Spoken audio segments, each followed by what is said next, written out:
Hi guys, for today's video, pag-usapan natin ang isa sa pinaka-veteran actors ng Philippine cinema.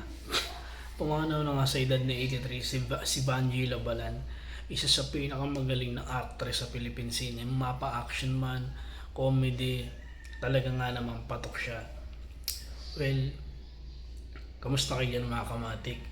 Ngayon lang tayo nakapag-upload ng videos, syempre sa tinigal-tagal, sa sobrang busy natin sa trabaho.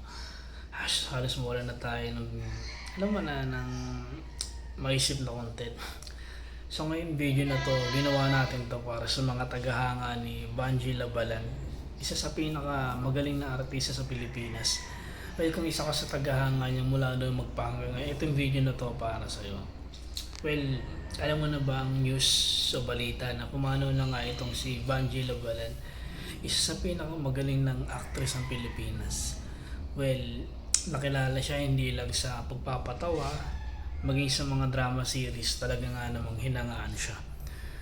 Well, sa mga susunod pa na henerasyon, marami ng mga veteran actors ang nawawala.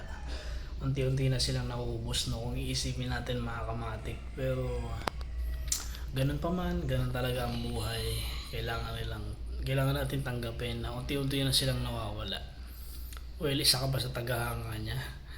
Well, siguro i-update ko kayo kung saan siya lilibing.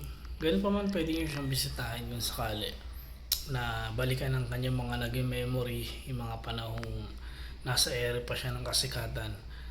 Well, sa mga hindi nakakilala kay Banji Labalan, mga kamatik, pwede nyo siyang balikan sa mga dati niyang mga pelikula na talaga nga nang tumatak sa mga Pilipino.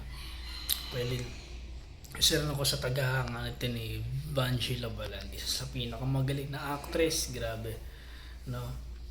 So yun, sa mga hindi nakakilala sa kanya, balikan nyo siya, panoorin nyo yung mga dati niyang mga pelikula na talagang tumatak sa Pilipinas, sa mga Pinoy. So yun, thank you mga kamatik. Ngayon tayo nakapag-upload ng video. Naway sana na nagustuhan nyo itong news natin. Maraming salamat.